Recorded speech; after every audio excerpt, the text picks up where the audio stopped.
അപ്പോൾ ഇന്നത്തെ നമ്മളെ വീഡിയോ എന്ന് പറഞ്ഞു കഴിഞ്ഞാൽ നിങ്ങളുടെ പേഴ്സൻ്റെ മനസ്സിൽ നിങ്ങളെക്കുറിച്ചുള്ള ചിന്തകളാണ് നമ്മളിന്ന് നോക്കാനായിട്ട് പോകുന്നത്. വളരെ പോസിറ്റീവായിട്ട് തന്നെ ഇരിക്കുക, നെഗറ്റീവായിട്ട് ഇരിക്കരുത്. നിങ്ങളിതിലേക്ക് എനർജി കൊണ്ടുവരിക. അവരുടെ മനസ്സിൽ ഇപ്പോൾ എന്തൊക്കെ ചിന്തകളാണ്, തോട്ട്സുകളാണ് നിങ്ങളെക്കുറിച്ചുള്ളത്, നല്ലതായാലും പൊട്ടയാണെങ്കിലും ചീത്തയാണെങ്കിലും നമ്മൾ നോക്കാനായിട്ട് പോകുന്നത്. അവരുടെ മനസ്സിൽ ശരിക്കും പറഞ്ഞാൽ നിങ്ങളുണ്ട്, ഇപ്പോഴും മറന്നിട്ടൊന്നുമില്ല. ഒരുപാട് ഇപ്പോഴും ചിന്തിക്കുന്നത് നിങ്ങളുടെ ആ ഒരു റിലേഷൻഷിപ്പ് സ്റ്റാർട്ട് ചെയ്തിരുന്ന സമയത്തുള്ള നിങ്ങളുടെ ആ ഒരു എക്സൈറ്റ്മെൻറ്റ്, അന്ന് എന്തൊക്കെ എക്സൈറ്റ്മെൻ്റ് ആയിരുന്നു, അന്ന് എന്ത് രസമായിരുന്നു, അന്ന് എത്രയോളം മണിക്കൂറുകളോളം നമ്മൾ സംസാരിച്ചിരുന്നതാണ്. ഇപ്പോൾ എന്തു പറ്റി, അതൊക്കെ ഇപ്പോൾ റിയലൈസേഷനിൽ വരുന്നുണ്ട്. ഒരുപാട് അങ്ങനെയുള്ളൊരു കാര്യങ്ങളിലൊക്കെയാണ് ഫസ്റ്റ് സ്റ്റാർട്ടിങ്ങിൽ നിങ്ങൾ എങ്ങനെയായിരുന്നു അതൊക്കെയാണ് ഇപ്പോൾ ചിന്തിക്കുന്നത്. നിങ്ങളെന്ന് പറയുന്നത് വേറെ എവിടേക്കൊക്കെ വേറെ ഏത് റിലേഷൻഷിപ്പിലേക്ക് പോയിട്ടുണ്ടെങ്കിലും, നല്ലതെന്ന് കരുതി പോയിട്ടുണ്ടെങ്കിലും, അല്ലെങ്കിൽ വേറെ എന്തെങ്കിലും സാഹചര്യത്തിലേക്ക് ഈ ഒരു നോ കോണ്ടാക്ട്സ് ചെയ്തിട്ട് പോയിട്ടുണ്ടെങ്കിലും, അവരുടെ മനസ്സിൽ സ്റ്റാർ എന്ന് പറയുന്നത് നിങ്ങൾ തന്നെയാണ്. നിങ്ങളെപ്പോലെ അവർക്ക് വേറെ ആരെയും സ്നേഹിക്കാൻ കഴിയില്ല എന്നുള്ളൊരു സത്യാവസ്ഥ അവർ മനസ്സിലാക്കുന്നുണ്ട്. നിങ്ങളെ ഒരുപാട് ഇഷ്ടമാണ്, അല്ലെങ്കിൽ ആയിരുന്നു. നിങ്ങളുള്ളപ്പോൾ കണ്ണുള്ളപ്പോൾ കണ്ണിൻ്റെ വില അറിയില്ല എന്ന് പറയില്ലേ, അതുപോലെ നിങ്ങളുള്ളപ്പോൾ ആ ഒരു വില ഞാൻ തിരിച്ചറിഞ്ഞിരുന്നില്ല. ഇപ്പോഴാണ് കുറേയൊക്കെ എനിക്ക് മനസ്സിലാവുന്നത് അവരെത്രമാത്രം എനിക്ക് പ്രിയപ്പെട്ടവരായിരുന്നു, അല്ലെങ്കിൽ എത്രമാത്രം അവർ വാല്യൂ മതിക്കുന്നതായിരുന്നു എന്നൊക്കെ ഉള്ളൊരു കാര്യം അവർ റിയലൈസേഷനിൽ വരുന്നുണ്ട്. ചാരിയറ്റ് കാർഡ് വന്നിട്ടുണ്ട്. എന്താ പറയുക, ഒരു പിടിവലി നടന്നുകൊണ്ടിരിക്കുകയാണ് അവരുടെ മൈൻഡിൽ. വേണോ വേണോ വരണമെന്ന് ഒരുപാട് ചിന്തിക്കുന്നുണ്ട്. പക്ഷെ വന്നു കഴിഞ്ഞാൽ എഗെയിൻ അവർക്ക് ഇപ്പോഴൊരു മെമ്മറീസിലുള്ളത് നല്ല കാര്യങ്ങൾ കൂടെ, നല്ല കാര്യങ്ങളിലൊപ്പം തന്നെ നിങ്ങളുടെ റിലേഷൻഷിപ്പിൽ വളരെ മോശമായിട്ടുള്ള സിറ്റുവേഷൻസ് രണ്ടുപേർക്ക് അങ്ങോട്ടും ഇങ്ങോട്ടും ഉണ്ടായിട്ടുണ്ട്. അത് വളരെയധികം അവർ തിങ്ക് ചെയ്യുന്നുണ്ട്. എഗെയിൻ ആൻഡ് എഗെയിൻ ഇതിൽ വന്നും കുറേ പേർക്കൊരു ഓൺ ആൻഡ് ഓഫ് കണക്ഷൻ ആയിരിക്കാം. എഗെയിൻ ഇതിലേക്ക് വരും, പിന്നെയും ഇതൊരു റിപ്പീറ്റേഷൻ മോഡിൽ തന്നെ നടന്നുകൊണ്ടിരിക്കുകയാണ്. എഗെയിൻ ഒരു നോ കോണ്ടാക്ട് സിറ്റുവേഷനിലേക്ക് അങ്ങനെ ആയി ശരിക്കും പറഞ്ഞാൽ ഒരു ടൈപ്പ് ഓഫ് ബോറ്, അല്ലെങ്കിൽ ഒരു ടോക്സിസിറ്റി, ഇറിറ്റേഷൻ ആയിട്ട് തുടങ്ങിയിട്ടുണ്ട്. വരണം എന്ന് ആഗ്രഹമുണ്ട്. എങ്ങനെയൊക്കെ തന്നെയായാലും ഈ ഒരു റിലേഷൻഷിപ്പ് അല്ലെങ്കിൽ ആ ഒരു കണക്ഷൻ അറുത്ത് മുറിച്ച് കളയാനായിട്ട് പറ്റുന്നില്ല.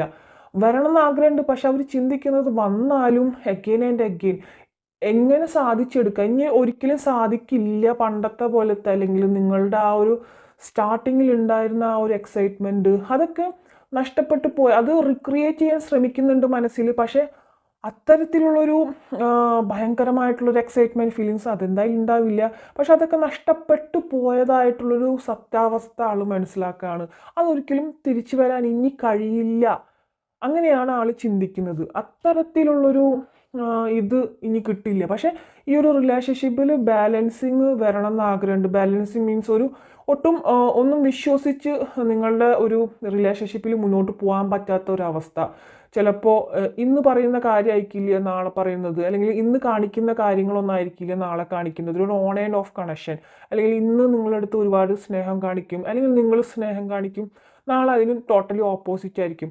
മേ ബി അവർ ഇപ്പോൾ നിങ്ങൾ ഒരുപാട് എക്സ്പെക്റ്റേഷൻ വെക്കുന്നുണ്ട് അവരിൽ നിന്നും. അവരിങ്ങനെ ആയിരിക്കണം, അവരിങ്ങനെ എന്നോട് പെരുമാറും, അല്ലെങ്കിൽ ഇങ്ങനെ വിളിച്ച് സംസാരിക്കും. പക്ഷേ ആ ഒരു എക്സ്പെക്റ്റേഷൻ അതിൽ നിങ്ങൾ ശരിക്കും പറഞ്ഞാൽ ഫെയിലായി പോവുകയാണ്. അപ്പോൾ ആ ഒരു എക്സ്പെക്റ്റേഷൻ അവിടെ ഫെയിലായിട്ട് പോകുമ്പോൾ ഒന്നുമില്ല, ജസ്റ്റ് അവർ വിളിക്കേണ്ടതാ, നിങ്ങൾ എന്നും വിളിച്ചുകൊണ്ടിരുന്നിരുന്ന ഒരു ടൈമിൽ നിന്നും ആ ഒരു സമയം തെറ്റുമ്പോൾ ചിലപ്പോൾ അത് നിങ്ങൾക്ക് വളരെയധികം മാനസികമായിട്ടുള്ളൊരു ബുദ്ധിമുട്ട് വരുന്നുണ്ടായിരിക്കും. ആ ഒരു സമയത്ത് അവർ വിളിച്ചാൽ പോലും നിങ്ങൾക്കതൊരു മനസ്സിലുണ്ടെങ്കിലും സന്തോഷം ഉണ്ടാവും. പക്ഷേ അവരെന്തുകൊണ്ട് ആ ഒരു ടൈമിലേക്ക് ഇങ്ങനെ വിളിച്ചില്ല, അങ്ങനെയുള്ളൊരു ചിന്തകളും കാര്യങ്ങളൊക്കെ ആയിട്ട് ചിലപ്പോൾ വിളിച്ചില്ലല്ലോ അങ്ങനെയും പറഞ്ഞിട്ട് ആ ഒരു അന്ന് വരുന്ന കോൺവെർസേഷനിൽ അഗെയിൻ അവിടെ ഒരു പ്രശ്നം. ഓൾറെഡി ഇങ്ങനെ ഒരു സംഭവം ഉണ്ടായതുകൊണ്ട് നിങ്ങൾക്ക് ഓപ്പണായിട്ട് സംസാരിക്കാനായിട്ട് പറ്റുന്നുണ്ടായിരിക്കില്ല.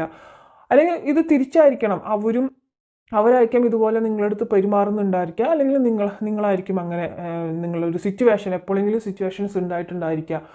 അപ്പോൾ അങ്ങനെ വന്നു കഴിഞ്ഞാൽ നിങ്ങളും അതിനെ ഇരട്ടി തിരിച്ച് അങ്ങോട്ടും കാണിക്കും. അപ്പോൾ വീണ്ടും അവിടെ ഒരു പ്രശ്നങ്ങൾ സൃഷ്ടിക്കും. അതിപ്പോൾ നിങ്ങൾക്ക് അറിയാം, എന്തായാലും വിളിച്ചില്ലേ സംസാരിച്ചേക്കാം എന്ന് വിചാരിക്കുമെങ്കിലും നിങ്ങൾക്ക് അവിടെ ഒരു ഓപ്പണായിട്ട് മനസ്സ് തുറന്ന് സംസാരിക്കാനായിട്ട് പറ്റുന്നുണ്ടായിരിക്കില്ല. നിങ്ങളുടെ മനസ്സിൽ വളരെയധികം കുത്തുന്നത് ആ ഒരു ടൈമിലേക്ക് വിളിച്ചില്ല, എന്തുകൊണ്ട് വിളിച്ചില്ല, ആദ്യമൊക്കെ അങ്ങനെ ഒരു വിളിക്കാനായിട്ട് അവർക്ക് സാഹചര്യങ്ങൾ ഉണ്ടായിരുന്നല്ലോ, ഇപ്പം എന്തുകൊണ്ടില്ല? അങ്ങനെയൊക്കെ ഒരുപാട് പ്രശ്നങ്ങൾ ഫേസ് ചെയ്യുന്ന ആൾക്കാരുടെ ഒരു എനർജീസ് ഇവിടെ വരുന്നുണ്ട്. അതുകൊണ്ടാണ് ഞാൻ പറഞ്ഞത്. അപ്പോൾ അതൊക്കെയാണ് ആളുടെ ചിന്തകൾ. എഗെയിൻ ആൻഡ് എഗെയിൻ ഒരു ബോർ ഫീലിംഗ്, ആഗ്രഹമുണ്ട്. ബോറെന്ന് പറഞ്ഞു കഴിഞ്ഞാൽ റിലേഷൻഷിപ്പ് ബോറടിക്കുന്നത് എന്തുകൊണ്ടാണ്? സെയിം പാറ്റേൺ ഇതുപോലെ റിപ്പീറ്റേഷൻ ആയിട്ട് വരുന്നത് കൊണ്ട് മാത്രമാണ്, അല്ലേ? പക്ഷേ അവരുടെ ഉള്ളിൽ ആ ഒരു സ്നേഹം അതൊരിക്കലും മരിക്കില്ല എന്ന് പറയില്ല. ആ ഒരു സ്നേഹം ഉണ്ടായിരുന്നതും, അല്ലെങ്കിൽ എന്താ പറയുക, ആ ഒരു ശരിക്കും പറഞ്ഞാൽ ഇതിലെനിക്ക് മെയിനായിട്ട് പറയാനുള്ളത്, കണ്ണില്ലാത്തപ്പോൾ കണ്ണിൻ്റെ വില മനസ്സിലാവുന്നു. അത് തന്നെയാണ് നിങ്ങൾക്കും അവർക്കും ഇപ്പോഴത്തെ ഫീലിങ്സ്. അതായത് അവരുണ്ടായിരുന്നപ്പോൾ കുറേയൊക്കെ ഞാനും, അല്ലെങ്കിൽ നിങ്ങളും, ഞാനല്ല നിങ്ങളും ഒരുപാട് ഇങ്ങനെ സ്റ്റെപ്പ് ബോണായിട്ട് നിന്നിട്ടുണ്ടായിരിക്കാം.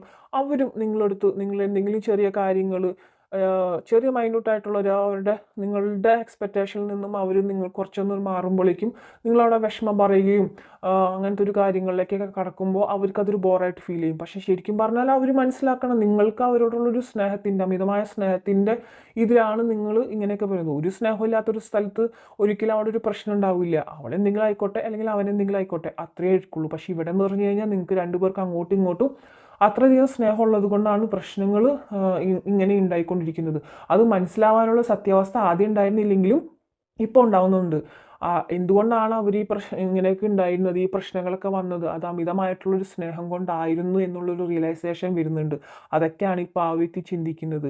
എന്തായാലും നിങ്ങളെ വിട്ടിട്ട് പോയ അവസ്ഥയിൽ എന്തോ ഒരു ഭയങ്കര ഹേർട്ട്ഫുൾ ആയിട്ടുള്ള ഒരു പെയിൻഫുൾ ആയിട്ടുള്ള സിറ്റുവേഷൻ അവർക്ക് ഉണ്ടായിട്ടുണ്ട്. നിങ്ങൾ അറിഞ്ഞിട്ടുണ്ടായിരിക്കുമോ? ചിലർ അറിഞ്ഞിട്ടുണ്ടായിരിക്കാം, പോയ പോക്കിന് ആൾക്കൊരു പണി കിട്ടി. ചിലർ അറിഞ്ഞിട്ടുണ്ടായിരിക്കാം, അല്ലെങ്കിൽ അറിഞ്ഞിട്ടില്ലാത്തവർക്ക് വേണ്ടിയാണ് ഞാൻ പറയുന്നത്. നല്ല ഒരു പണി കിട്ടിയ അവസ്ഥ ആൾക്ക് വന്നിട്ടുണ്ട്. കാരണം മേ ബി ആളുടെ കരിയറിലാണോ, അല്ലെങ്കിൽ തേർഡ് പാർട്ടിയുടെ കൂടെ പോയിട്ടുള്ള വ്യക്തികൾക്കാണോ നല്ലൊരു പണി കിട്ടിയിട്ടുണ്ട്. മാനസികമായിട്ട് വളരെയധികം അതിൽ കുറ്റബോധവും, അത് നിങ്ങളിൽ നിന്നും അകന്നു പോയത് കൊണ്ടാണ് അങ്ങനെ വന്നതെന്നാണ് ആൾ ചിന്തിക്കുന്നത്. പക്ഷേ അതിന് തിരിച്ചു വരാനുള്ളൊരു കാര്യമെന്ന് പറയുന്നത് ആളുടെ തോട്ട്സാണ്. ഇങ്ങനെയൊക്കെയാണ് പോകുന്നത്. വന്നു കഴിഞ്ഞാലും എഗെയിൻ ആ ഒരു പ്രശ്നങ്ങൾ തന്നെ ആയിരിക്കില്ലേ? അതിൽ പിന്നെയും നമുക്ക് മാനസികമായിട്ടുള്ളൊരു ബുദ്ധിമുട്ട് തന്നെയായിരിക്കും അവർക്കും നിങ്ങൾക്കും ഉണ്ടാവുക എന്നുള്ളൊരു തോട്ട്സൊക്കെ ആൾക്ക് വരുന്നുണ്ട്. പക്ഷേ ഇപ്പോഴത്തെ ഒരു കാര്യം പറയാലോ, എനിക്കിവിടെ കിട്ടുന്ന എനർജി എന്ന് പറയാനായിട്ട് ഒരു 30% ആൾക്കാർക്കും അവരുടെ ആ ഒരു പേഴ്സൺ തിരിച്ചു വരുന്നുണ്ട്. അവർ ആ റിസ്ക് എടുക്കാനായിട്ട് തയ്യാറാവുന്നുണ്ട്. നിങ്ങളുമായിട്ടൊരു ഒന്നുചേരൽ, അതിൽ വീൽ ഓഫ് ഫോർച്യൂൺ ഇവിടെ അനുകൂലമായിട്ടാണ് നിൽക്കുന്നത്. ഒരു ബാലൻസിങ് നിങ്ങളുടെ റിലേഷൻഷിപ്പിൽ വരാനായിട്ട് പോകുന്നുണ്ട് കുറേയൊക്കെ. അപ്പോൾ ഇതാണ് ഇന്നത്തെ റീഡിങ്ങിൽ എനിക്ക് മെയിനായിട്ട് കാണാനായിട്ട് സാധിക്കുന്നത്.